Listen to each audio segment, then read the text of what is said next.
বাজান বড় পীর আব্দুল কাদের জিলানী রহমাতুল্লাহ আলাই রওনা করছেন। রাস্তা দিয়ে একটা কুকুরের জবান খুইলা গেল। কুকুর ডাক দিয়ে বলে, বড় পীর সাহেব হুজুর বলেন, আপনি ভালো না আমি কুকুর ভালো? কি বলবে যদি বলি কুকুর তুই ভালো? আমার মালিকের কোরআনুল কারিমের উল্টা হয়ে যায়। মালিক বলছেন ওয়ালাকাদ কাররামনা বানি আদম। আর যদি বলে কুকুর তুই খারাপ আমি ভালো, তাহলে তো আমার ভিতরে আনানিয়া চলে আসবে। কি গল্পে কি কি কর্তব্য বিমূঢ় দাঁড়াইয়া অপেক্ষা করতেছেন কি জবাব দেবে। আমার মালিকের পক্ষ থেকে প্রশ্নের উত্তর এসে গেল। তিনি ডাক দিয়ে বলে, কুকুর শোন, কিয়ামতের ময়দানে আমার মালিক যদি আমাকে মাফ কইরা দেয়, ও কুকুর তোর চেয়ে আমি অনেক ভালো। আর কিয়ামতের ময়দান আমার মালিক যদি মাফ না করে, ও কুকুর তুই আমার চেয়ে অনেক ভালো। এই জন্য আমার বাজানদেরকে বলবো, পর্দারে মা বোনদেরকে বলবো, সাহাবায়ে কেরামদের ইতিহাস পড়া দেখেন। ওসমান গনি রাদিয়াল্লাহু তাআলা আনহু অনেক সময় কবরে যখন দাঁড়াইয়া দোয়া করতেন, জিয়ারত করতেন, কান্না শুরু করতে করতে অনেক সময় দাঁড়ানো অবস্থায় ঠাস কইরা বইসা পড়তো। লোকেরা বলে, আমির আপনি এরকম কেন অস্থির হইয়া যান? তিনি বলেন, ও আমার সাথীরা, আখেরাতের যেই কয়টা ঘাটি, তার প্রথম নম্বর ঘাটি হইল কবর। এই কবরে যার সঙ্গে ভালো ব্যবহার হবে, সামনের ঘাটিতেও ভালো ব্যবহারের আশা করা যায়। আমি কবর দেখলে সহ্য করতে পারি না, এই জন্য আমি অস্থির হইয়া যাই। এ কবরের যাত্রীরা, দিন যায়, রাত্র যায়, সপ্তাহ যায়, বছর যায়, যুগ যায়, দাড়ি কাঁচাগুলো পাইকা সাদা হইয়া গেল। গুনার পর গুনা কইরা যাইতেছি, কই একটু চিন্তাও নাই, চেষ্টাও নাই, চোখেও পানি নাই। বাজান ভালো কইরা মনকে বুঝাও, দুনিয়া কিন্তু ক্ষণস্থায়ী। কেমন ক্ষণস্থায়ী? বাজান কোরআনুল কারিমের ভিতরে আসছে, কিয়ামতের ময়দানে একজন আর একজনকে জিজ্ঞাসা করবে, ভাই কামলা বিছনা, আমরা দুনিয়ার ভিতরে কতদিন ছিলাম? একজনে বলবে লাবিসনা ইয়াওমান আও বা'দা ইয়াওম, একদিন অথবা একদিনের কিছু অংশ ছিলাম। আর একজন বলবে না না না, আমার তো মনে হয় ঘরের এক দরজা থেকে ঢুকলাম, অন্য দরজা থেকে বের হয়ে আসলাম। ফাস আলিল আদি, যারা হিসাব রাখছে তাদের কাছে জিজ্ঞাসা করো। আমার তো মনে হয় ঘরের দরজা থেকে ঢুকছি, অন্য দরজা থেকে বের হয়ে আসলাম। হে দুনিয়াদার পাগল আমার বাবারা, হে বড়লোক আমার বাবারা, হে বড় বড় সম্পদের আমার মালিক আমার বাবারা, হে বড় বড় শিক্ষিত আমার বাবারা, হে পর্দার আড়ালের মা বোনেরা, হে সম্মানিত আমার বাবারা, একটু মাঝে মাঝে একটু চক্ষু বন্ধ করো, মুরাকাবা করো, তারপর বাজান কবরের দিকে রওনা করো। যার যত বয়স হইয়া গেল, একটু পিছনের দিকে তাকাইয়া দেখো, মনে হয় যেন সব স্বপ্নের ঘটনা। আরে সেদিনকার ল্যাংটা হইয়া দৌড়াদৌড়ি করলাম, এখনো মনে পড়ে কি পড়ে না? এখন তো নাতি নুৎকারের নানা হইয়া গেলাম, দাদা হইয়া গেলাম, দাঁত পইরা গেল, দাড়িগুলা পাইকা সাদা হইয়া গেল। কত লোক নিয়ে একসঙ্গে বাজারে বাজার করলাম, এক চায়ের টেবিলে চা খাইলাম, গল্পের টেবিলে গল্প করলাম। এখন বাজারে যাইয়া দেখি সেই লোকগুলোকে আর বাজারে দেখা যায় না, চায়ের টেবিলেও নাই, গল্পের টেবিলেও নাই।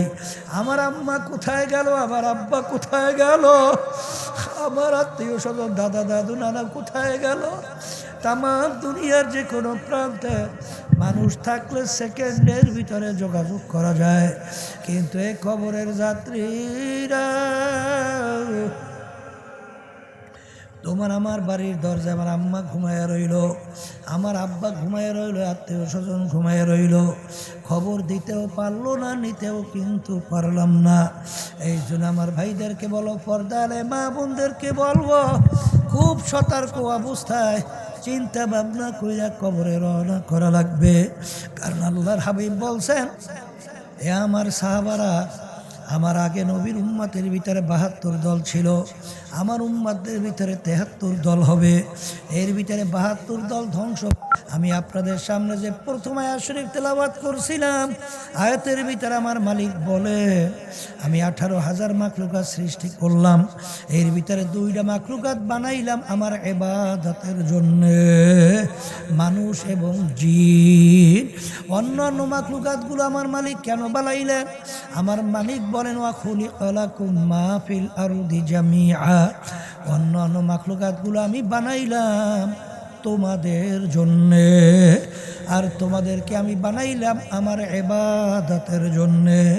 বাজান, ইবাদতের অর্থ কি? এক কথায় মনে রাখা লাগবে, সেই অনুযায়ী জীবনকে চালানো লাগবে। মালিকের হুকুম অনুযায়ী চলার নামই হলো ইবাদত। আমার মালিক সর্বদিক থেকে বড়। তুমি যদি প্রত্যেকটা কাজে কর্মে কথায় চাল চলনে আমার মালিকের বরত্ব প্রকাশ করতে পারো, আমার মালিক তোমার প্রতি আমার প্রতি খুশি। আর যখন আমার মালিকের গুণ নিয়ে তুমি টানাটানি করবে, এমনভাবে থাবা মারবে, এক থাবায় তোমাকে নিয়ে আমি ওয়ারাইহিম জাহান্নাম, একেবারে জাহান্নামের ভিতরে ফালাইয়া দিবে। এ আল্লাহর বান্দারা, কবরে যাতে ইবলিসের নাম শুনছেন? এই ইবলিস শোনেন না? ওই বেদাইত্যা গ্রুপ, ওরা নামাজ টামাজ পড়ে না। ওরা বলে নাপাক ইবলিস, জমিনে কোনো জায়গা নাই যেখানে সেজদা দেয় নাই। তাহলে নাপাক, সেজদা দেওয়ার পর জায়গা নাপাক, সেজদা দেবো কোন জায়গায়? নাউজুবিল্লাহ কর না। ওরে বদমাইশের দলে না, আসল তো নামাজ পড়বে না, আল্লাহ রুকুপুরে দিয়ে চলবে না, এমন একটা বের করছে, বুঝলেন নাই? এ খবিস, এই যে কথা বলো, ইবলিস যখন সেজদা দিয়েছে তখন ইবলিস কি মালুম ছিল? তখন নাফাক ছিল? তখন তো ও আল্লাহর নৈকট্যেরই ছিল। কথা বলে না, কথা ঠিক না বে ঠিক? তারপরে শোনেন, আল্লাহ রাসূল সাল্লাল্লাহু আলাইহি ওয়াসাল্লাম আসার পরে শুধু হামারা ইয়ে জমিন রহমাতাল লিল আলামিন, আল্লাহ নবী সাল্লাল্লাহু আলাইহি ওয়াসাল্লামের বরকতে তামাম দুনিয়ার সমস্ত জমিনকে আল্লাহ রাব্বুল আলামিন পবিত্র ঘোষণা করছে। কথা ঠিক না বে ঠিক? আচ্ছা, ওরা নামাজ নাই, রোজা নাই, এই ইবলিস শোনেন হাজার হাজার বছর ইবাদত করছে না? আচ্ছা, মুআল্লিমুল মালাই উপাধির কায়দায় চলে গেছে না? আচ্ছা, এরপরে ইবলিস আসমানি কিতাবের সংখ্যা 104 কিতাবের ইলম আল্লাহ রাব্বুল আলামিন ইবলিসের মধ্যে দান করছে। কত বড় পণ্ডিত, কত বড় আবেদ, কত বড় জানুন না, কিন্তু রোগ কিন্তু একটা। বলেন রোগ কয়টা? আবার বলেন। আল্লাহ যখন বলে ইবলিস আদমকে সেজদা কর, ইবলিস মালিকের হুকুম না মাইনা ইবলিস বিভিন্ন যুক্তি দেওয়া শুরু করছে। এখন আমাদের দায়িত্বশীলদের মধ্যে এরকম কিছু যুক্তি দেওয়ার আছে। আসতে কয় ওরে যুক্তি বুদ্ধি, বুঝেন নাই? আপনাকে এখানেও কম নাই, অনেক যুক্তি। ইবলিসের যুক্তি কম না। ইবলিস যুক্তি দেয়, আনা খায়রুম মিনহু খালাকতানি মিন নার ওয়া খালাকতাহু মিন তিন।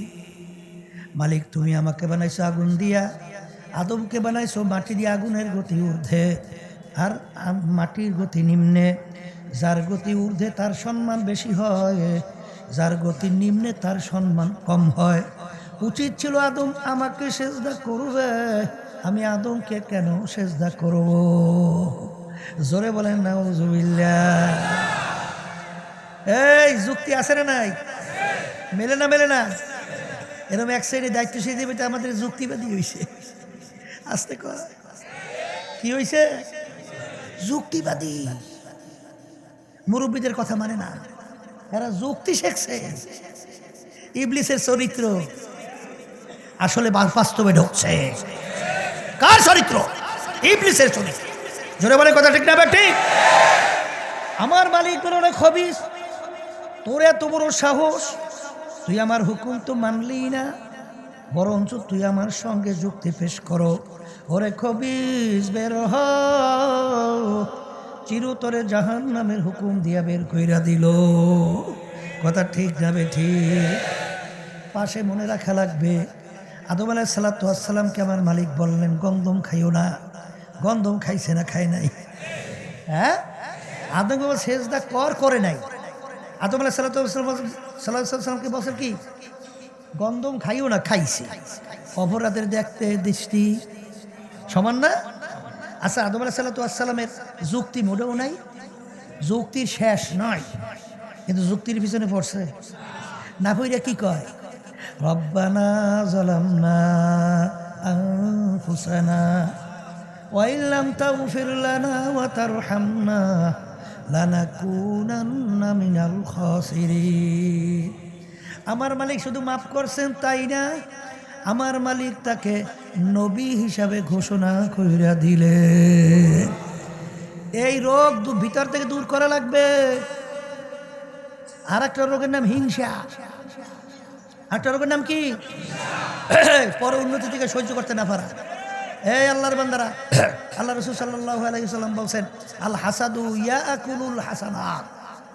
হিংসা এমন একটা রোগ যার ভিতরে থাকবে সমস্ত নেকি হিংসার আগুনে জ্বালাইয়া আমল নামা নেকি একেবারে খালি, সব পুরাইয়া সার খায়। আমি বলছেন, আল্লাহ রাসূল বলছেন সাল্লাল্লাহু আলাইহি ওয়াসাল্লাম। কথা ঠিক।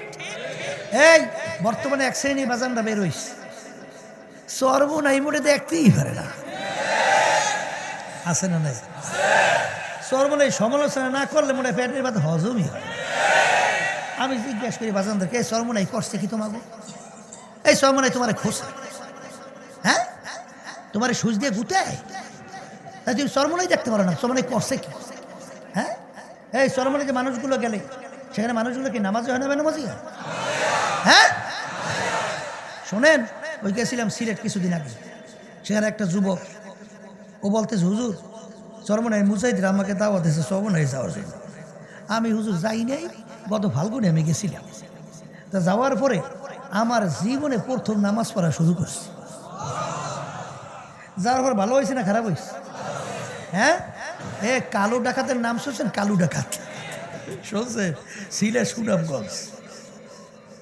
এই সর্বনাইতে দাওয়াত দিতে দিতে কালু ডাকাত নিয়ে গেছে সর্বনাই। আমি লোকজনের সঙ্গে দেখা করতেছি, একজন আমার কানে বলে, হুজুর কালু ডাকাতকে নিয়ে আসছে। কিসের কালু ডাকাতটা কি? আমি মাথা ঘুরাইয়া পিছনে দেখি, তাকাইয়া দেখি এইরকম দৃশ্যের মানুষ আমার বয়সে আমার জীবনে আমি দেখিনি। বলে, হুজুর কেমন? সুবহানাল্লাহ, এই মোষ এরকম মোটা, এই ঘুরাইয়া কানের উপর দিয়ে ব্যাখ্যা করি এরকম লাগাই রাখছে। কথা বুঝছেন? এইরকম মোটা মোষ। আচ্ছা, এরপরে গায়ের ভিতরে পোশাক পরছে কালো, পরনে যে পোশাক পরছে কালো, ওদিকে লোকটাও কালো, চুলগুলাই কান্দা পর্যন্ত লম্বা, বুঝছেন? এরপরে আবার চোখ দুটো এরকম বিরাট বিরাট লাল। আমি তাকাই, আল্লাহ এই দৃশ্যের মানুষও আছে। জোরে শব্দ করে আসবে কেন? যাই কথা বলতে চাইছিলাম, সেই কালু ডাকাত সর্বনাই ময়দানে যাওয়ার পরে সেদিনকে আরও দেখা সিলেট, ওই সিলেটে আলিয়া মাঠের মাঠে দেখলাম, মনে এখন তাকাইলে মনে একজন আল্লাহর ওলি হয়ে গেছে। ভালো হয়েছে না খারাপ হয়েছে? আর আসতে আপনাদের এলাকায় দুই একজন তো নাই মনে হয়, আপনাদের এলাকাও আছে। কি খারাপ হয়ে গেছে না? খারাপ হয়ে গেছে। তাহলে সর্বনাই গেলে মানুষ কি হয়? ভালো হয় না? এরপরে আমরা মাঠে ময়দানে কাজ করি। এই যারা কাজ করে তাদেরই তো দোষ বাইরে, কাজ নাই কাম নাই, নাকে তোল দিয়ে নাকটাই না ঘুমায়, ওর আবার দোষটা কি? মাঠে ময়দানে কাজ করি আমরা, ভুল তো হইতেই পারে, কথা বলে না। আমার আব্বা যেন বলে গেছেন, আমরাও বলি যে আমাদের ভুল হইতেই পারে, দয়া মায়া করিয়া কোরআন বা হাদিসের দৃষ্টিতে আমাদেরকে ধরাইয়া দেন। যদি কোরআন বা হাদিসের দৃষ্টিতে ভুল হওয়ার পরেও আমরা পরিবর্তন না করি, তাইলে মাইক একটা না 14 লাসা লাগাইয়া তারপর সর্বনায়ের বিরুদ্ধে বললে। কিন্তু বাজার, তুমি যদি সর্বনায়ের বিরুদ্ধে করো আর আল্লাহ যদি সর্বনাই কবুল করে, সর্বনায় কি হবে? কিছু হবে, বরঞ্চ তুমি শেষ। এই হাদিস অনুযায়ী তুমি শেষ। কথা বলে না, কথা ঠিক কিনা? এই হিংসা এমন একটা রোগ, সমস্ত নাকি শেষ করে, এইটা দূর করা লাগবে। এই হিংসার কারণে আজকে বাংলাদেশের ভিতরে দেখছেন 53 বছর ইতিহাস স্বাধীনতা, এই হিংসার কারণে। একদল আর একদল ক্ষমতায় যাওয়ার পরে আশরাফুল মাখলুকাত মানুষগুলোকে একটা পিঁপড়ে মারতে যেরকম চিন্তা করে না, এরকম আশরাফুল মাখলুকাত মানুষগুলোকে এইভাবে মাইরা ফালায় ক্ষমতায় থাকার জন্য, আর এক দলকে দমন করার জন্য। কথা ঠিক না বে ঠিক? এই রোগ যদি না থাকে, এই কাজ সাথে থেকে প্রকাশ পায়, এই রোগটা অন্তরে দূর করা লাগবে। আর একটা রোগের নাম হলো হুব্বে জাহ, হুব্বে মাল। মালের মোহাব্বত, সম্মানের মোহাব্বত, পদের মোহাব্বত, বাজার ক্ষমতার মোহাব্বত, এই বিভিন্ন কায়দায় কায়দায় কায়দায় কায়দায় দুনিয়া কায়দা কায়দা কি? আল্লাহ রাসূল সাল্লাল্লাহু আলাইহি ওয়াসাল্লাম বলেন, হুব্বুদ দুনিয়া রাসু কুল্লি খতিয়াতিন।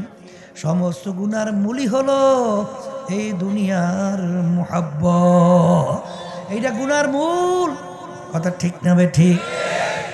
বাজান, এই দুনিয়ার মোহাব্বতের কারণে মানুষ কিন্তু অনেকাংশে ঈমান হারা হইয়া যায়। কথা ঠিক কিনা? হুব্বুদ দুনিয়া রাসু কুল্লি খতিয়াতিন।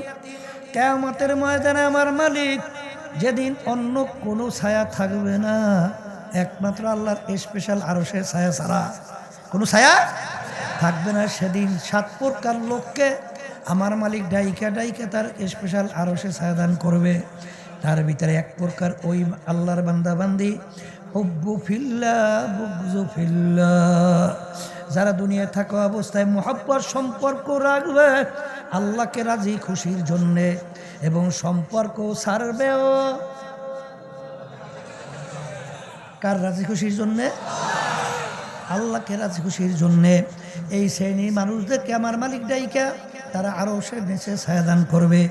এক শ্রেণী আমার বাবারা দল করে, সেই দলের কার্যক্রম, নেতাদের আচরণ, তাদের সিদ্ধান্ত অনেকাংশে ইসলাম, কোরআন এবং হাদিস বিরোধী। কথা বলে না? তারপরেও সেই দল ছাড়ে না। তাহলে এখন মুহাব্বতটা কি আল্লাহর জন্য না দলের জন্য? আবার বুক খুলে বলেন। এই এক দলের বলতে আছে, আমাদের নেত্রী তাহাজ্জুদ বাদ দেয় না, ওদিকে খুন করতেও ভুল করে না, টাকা পাচার করতেও চিন্তা করে না। তাহাজ্জুদ কোথা? কিডা কইছে ফাজলামি করতে? কিডা কইছে তাহাজ্জুদ করতে? কইছে কি? হ্যাঁ, আমার মালিক তোমার আমার নামাজের ভাগ। হ্যাঁ, এই আমার মালিক তোমার আমার নামাজ দিয়ে করবে কি? কি করবে? রোজা দিয়ে করবে কি? আমার মালিকের রোজা নামাজের দরকার? কি করবে বলো, বলো কি করবে? আমরা যে কোরবানি পশু জবাই করি, এই রক্তগোষ্ঠ আল্লাহ দরবারে পৌঁছে? আসতে কয় পৌঁছে? কি পৌঁছে? তাহলে আমরা নামাজ পড়ি কেন, রোজা রাখি কেন? মালিকের হুকুম পালন করি। কি পালন করি? মালিকের হুকুম পালন করি। হুব্বুদ দুনিয়ার সুকুল্লি খতিয়াতিন। সমস্ত গুনার মূলই হলো এই দুনিয়ার মোহ, দুনিয়ার সম্মান, দুনিয়ার সম্পদ। বাংলাদেশে শতকরা 92 জনের মতো মুসলমান বসবাস করে, কি করে না? এই দেশের মধ্যে আজানের শব্দে বাচ্চাদের ঘুম ভেঙে যায়, আজানের শব্দে বাচ্চারা মায়ের কোলে ঘরে যায়।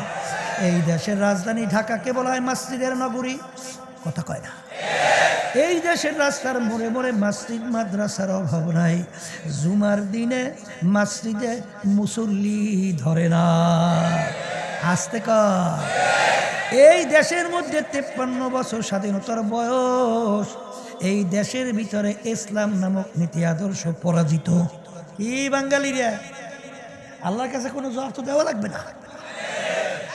আসতে কয় লাগবে, লাগবে, লাগবে। হ্যাঁ, আমাদের মতো এক শ্রেণীর বাজানরা, অর্থাৎ আমাদের মতো আলেমরা, আমরা যাইতে বাই কই না, যাইতে বাইরা এরা বিভিন্ন ফতুয়া, বিভিন্ন কায়দায় দেওয়ার পরে মনদের ভালো বইরা বারবার 53 বছরে ইসলামকে আমাদেরকে সিঁড়ি হিসেবে ব্যবহার কইরা ওরা ক্ষমতায় যাইয়া ইসলামের 12টা বাজাইছে। আমি মনে হয় ভুল বলিনি? হ্যাঁ, এই ইসলামী আন্দোলন বাংলাদেশ, 1987 সালে প্রতিষ্ঠিত হয়েছে। অদ্যবধি পর্যন্ত আমাদের দলীয় মার্কায় একজন এমপিও কি সংসদে গেছে? কেমনে যাইবে? আমরা তো একেবারে ছোট্ট তো, আমাদের লোকজন তো নাই। কি লোকজনও আছে বাজান, আল্লাহ কিন্তু অনেক বরকত দিয়েছে। ইসলামী আন্দোলন বাংলাদেশ এখন আল্লাহর রহমতে সারা বাংলাদেশে 300 আসনে প্রার্থী দেওয়ার মতো যোগ্যতা আল্লাহ দান করছে। ইসলামী আন্দোলন বাংলাদেশ যখন দেশের বিরুদ্ধে যখন ইসলামের বিরুদ্ধে কোনো ষড়যন্ত্র তৈরি করা হয়, রাজপথে যখন আওয়াজ তোলে, ওদের কলিজা অল্প হইলেও কাঁপতে বাধ্য হয়। তা ভুল বলি নাই মনে হয়? হ্যাঁ, তাহলে একেবারে ছোট্ট দল তো না। আমরা কি ক্ষমতা বুঝি না? এরকম 2, 4, 5, 10টা এমপি আমাদের জন্য আল্লাহর রহমতে আপনাদের দোয়া অন্টুর ব্যাপার না। এই যে 7 জানুয়ারি আমাদেরকে আওয়ামী লীগ কি অফার দিয়েছে তো আমি জানি, কথা বলতে আপনারা জানবেন। এই বিরোধী দল পর্যন্ত বানানোর চিন্তাও কিন্তু করছিল, কথা বলছেন নাই? কিন্তু ইসলামী আন্দোলন বাংলাদেশ আমরা চাই, আমরা আর সিঁড়ি হিসেবে ব্যবহার হইতে চাই না, আমরা পরগাছা হইতে চাই না। ইসলাম বট বৃক্ষের মতো একটা অবস্থান তৈরি কইরা মাথা উঁচু করে বাংলার জমিনে দাঁড় হইতে চায়। ভুল করছি না খুব? একেবারে ভুল করিয়া আমাকে অনেক সময় পেপারে অনেক সময় টিটকারি মানে এমন একটা তো জামানা তো বাজে। এখন ওরা তো আমাদেরকে আমরা তো মিসকি মিসকি হাসি, আমরা মিসকি মিসকি। কারণ কি? ওরা তো আমাদের উদ্দেশ্যই বুঝে নাই। নিছক 2-1টা এমপি মন্ত্রীর জন্য ইসলামী আন্দোলন বাংলাদেশ রাজনীতি করে না, ইবাদতের জন্য রাজনীতি করি। এর জন্যই তো ছাত্ররা যখন জুলাই আগস্টে যখন ন্যায় দাবি নিয়ে মাঠে নামছিল, তখন বাংলাদেশের ভিতরে একটা রাজনৈতিক দল তাদের ব্যানারে প্রকাশ্যে এই ন্যায়ের পক্ষে অন্যায়ের প্রতিবাদে রাজপথে নামছিল। সেই দলটার নাম হলো ইসলামী আন্দোলন বাংলাদেশ।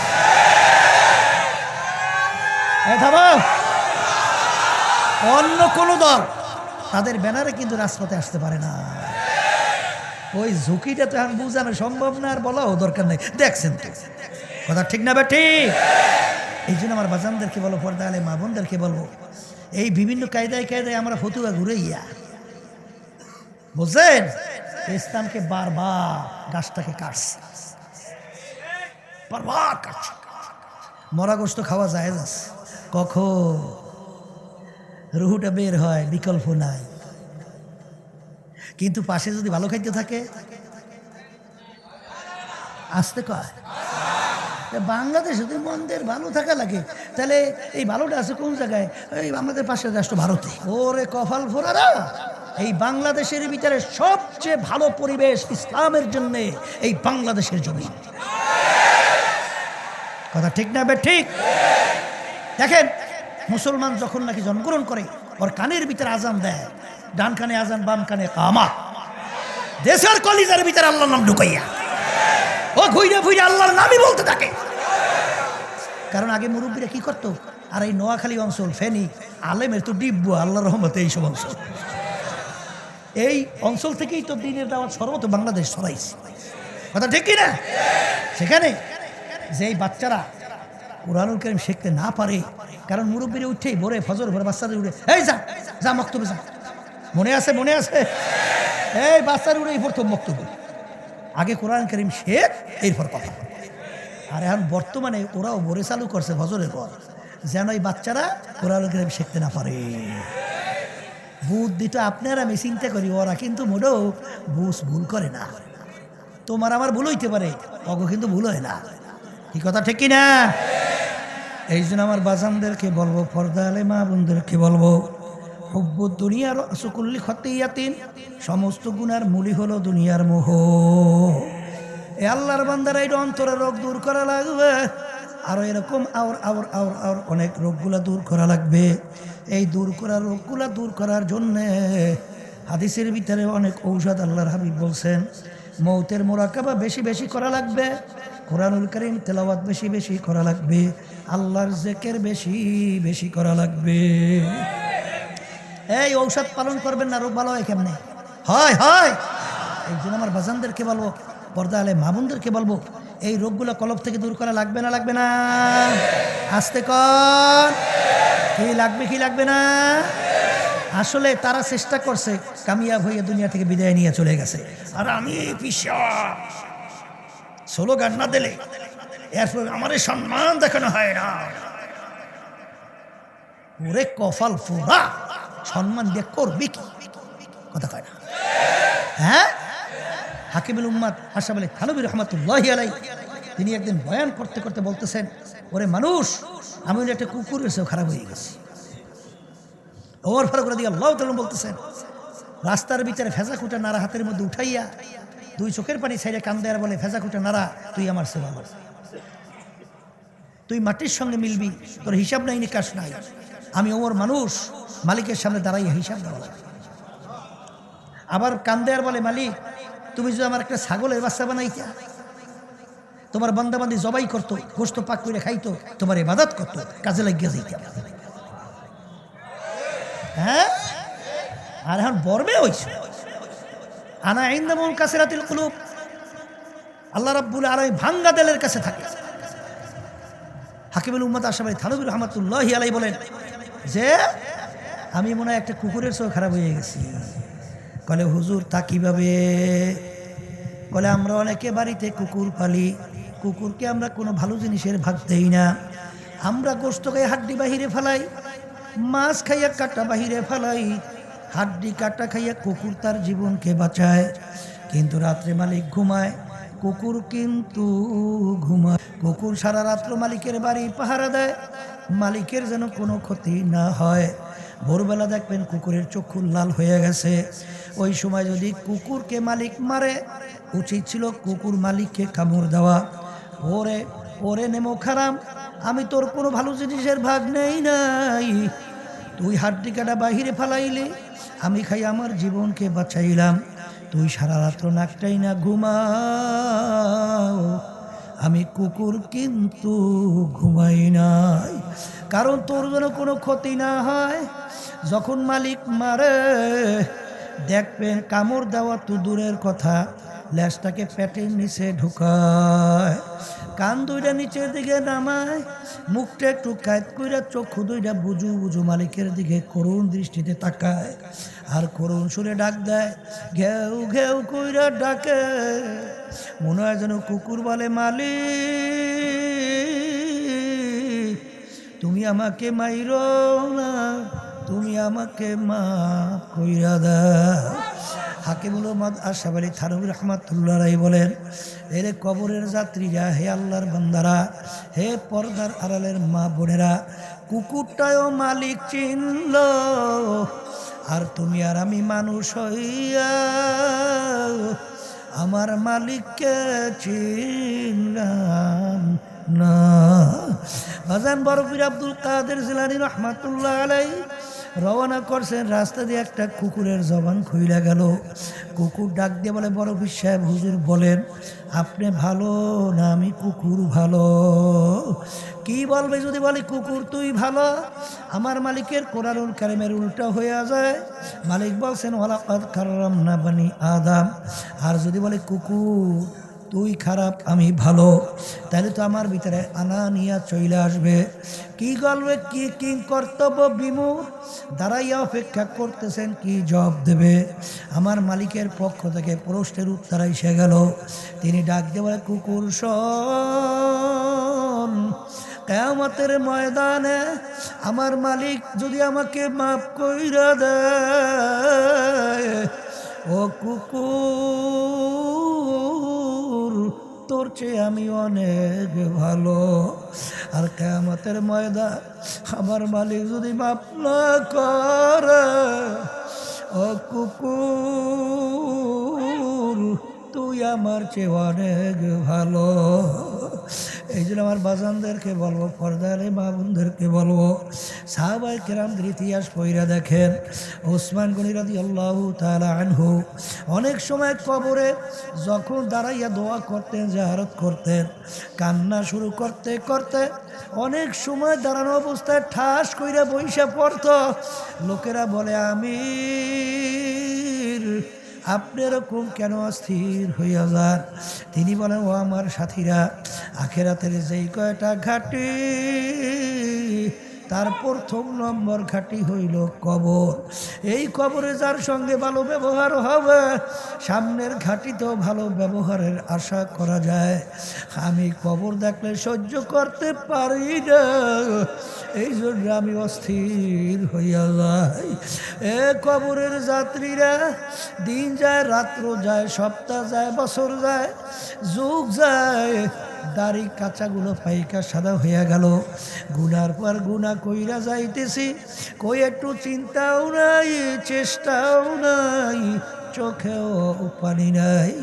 বাজান ভালো কইরা মনকে বুঝাও, দুনিয়া কিন্তু ক্ষণস্থায়ী। কেমন ক্ষণস্থায়ী? বাজান কোরআনুল কারিমের ভিতরে আসছে, কিয়ামতের ময়দানে একজন আরেকজনকে জিজ্ঞাসা করবে, ভাই কামলা বিছনা, আমরা দুনিয়ার ভিতরে কতদিন ছিলাম? একজনে বলবে লাবিছনা ইয়াওমান আও বা'দা ইয়াওম, একদিন অথবা একদিনের কিছু অংশ ছিলাম। আর একজন বলবে না না না, আমার তো মনে হয় ঘরের এক দরজা থেকে ঢুকলাম, অন্য দরজা থেকে বের হয়ে আসলাম। ফাস আলিল আদি, যারা হিসাব রাখছে তাদের কাছে জিজ্ঞাসা করো, আমার তো মনে হয় ঘরের দরজা থেকে ঢুকছি, অন্য দরজা থেকে বের হয়ে আসলাম। হে দুনিয়াদার পাগল আমার বাবারা, হে বড়লোক আমার বাবারা, হে বড় বড় সম্পদের আমার মালিক আমার বাবারা, হে বড় বড় শিক্ষিত আমার বাবারা, হে পর্দার আড়ালের মা বোনেরা, হে সম্মানিত আমার বাবারা, একটু মাঝে মাঝে একটু চক্ষু বন্ধ করো, মুরাকাবা করো, তারপর বাগান কবরের দিকে রওনা করো। যার যত বয়স হইয়া গেল, একটু পিছনের দিকে তাকাইয়া দেখো, মনে হয় যেন সব স্বপ্নের ঘটনা। আরে সেদিনকার ল্যাংটা হইয়া দৌড়াদৌড়ি করলাম, এখনো মনে পড়ে কি পড়ে না? এখন তো নাতি নুৎকারের নানা হইয়া গেলাম, দাদা হইয়া গেলাম, দাঁত পইরা গেল, দাড়িগুলা পাইকা সাদা হইয়া গেল। কত লোক নিয়ে একসঙ্গে বাজারে বাজার করলাম, এক চায়ের টেবিলে চা খাইলাম, গল্পের টেবিলে গল্প করলাম। এখন বাজারে যাইয়া দেখি সেই লোকগুলোকে আর বাজারে দেখা যায় না, চায়ের টেবিলেও নাই, গল্পের টেবিলেও নাই। আমার আম্মা কোথায় গেল, আমার আব্বা কোথায় গেল, আমার আত্মীয় স্বজন দাদা দাদু নানা কোথায় গেল? তামাম দুনিয়ার যে কোনো প্রান্তে মানুষ থাকলে সেকেন্ডের ভিতরে যোগাযোগ করা যায়, কিন্তু এই কবরের যাত্রীরা, তোমার আমার বাড়ির দরজা আমার আম্মা ঘুমায়া রইল, আমার আব্বা ঘুমায়া রইল, আত্মীয় স্বজন ঘুমায়া রইল, খবর দিতেও পারলো না, নিতেও কিন্তু পারলাম না। এই জন্য আমার ভাইদেরকে বলো, পর্দালে মা বোনদেরকে বলবো, খুব সতর্ক অবস্থায় চিন্তা ভাবনা কইরা কবরে রওনা করা লাগবে। কারণ আল্লাহর হাবিব বলছেন, এ আমার সাহাবারা, আমার আগে নবীর উম্মতের ভিতরে 72 দল ছিল, আমার উম্মতদের ভিতরে 73 দল হবে, এর ভিতরে 72 দল ধ্বংস। আমি আপনাদের সামনে যে প্রথম আয়াত শরীফ তেলাওয়াত করছিলাম, আয়াতের ভিতরে আমার মালিক বলে, আমি 18,000 মাখলুকাত সৃষ্টি করলাম, এর ভিতরে 2টা মাখলুকাত বানাইলাম আমার ইবাদতের জন্যে, মানুষ এবং জিন। অন্যান্য মাখলুকাতগুলো আমার মালিক কেন বানাইলেন? আমার মালিক বলেন, ওয়া খুলিকা লাকুম মা ফিল আরদি জামিআ, অন্যান্য মাখলুকাতগুলো আমি বানাইলাম তোমাদের জন্যে, আর তোমাদেরকে আমি বানাইলাম আমার ইবাদতের জন্যে। বাজান ইবাদতের অর্থ কি? এক কথায় মনে রাখা লাগবে, সেই অনুযায়ী জীবনকে চালানো লাগবে। মালিকের হুকুম অনুযায়ী চলার নামই হলো ইবাদত। বলেন, মালিকের হুকুম অনুযায়ী চলার নামই হলো ইবাদত। আমার মালিকের হুকুম ব্যক্তিগত জীবনে মানুষের আছে না নাই? কথা বললেন। পারিবারিক জীবনে আছে না নাই? সামাজিক জীবনে আছে না নাই? রাজনৈতিক জীবনে নাই? সেখানেও আছে, সেখানেও আছে না নাই? আন্তর্জাতিক জীবনে আছে না নাই? সূরা সিরাতের ভিতরে আছে না নাই? কামাই খরচের ব্যবসার ভিতরে আছে না নাই? যেই আল্লাহর বান্দা বান্দি ব্যক্তিগত জীবন থেকে শুরু করে আন্তর্জাতিক সর্বক্ষেত্রে জীবনে মালিকের হুকুম অনুযায়ী নিজের জীবনকে চালাতে পারবে, ওই কাজটা ইবাদতের ভিতরে গণ্য হবে। আর যদি ইবাদতের ভিতরে গণ্য হয়, আমার মালিক বলবেন ফাদুখুলি ফি ইবাদি ওয়াদুখুলি জান্নাতি, আমার বান্দা বান্দীদের কাতারের ভিতরে শামিল হও, আমার বেহেশতের ভিতরে ঢুইকা যাও। আল্লাহ রাব্বুল আলামিনের কাছে দোয়া করেন মালিক যেন আমাদেরকে তার খাস গোলাম, পর্দার আড়ালের মা বোনদেরকে খাস বান্দি হিসাবে কবুল করে নেয়।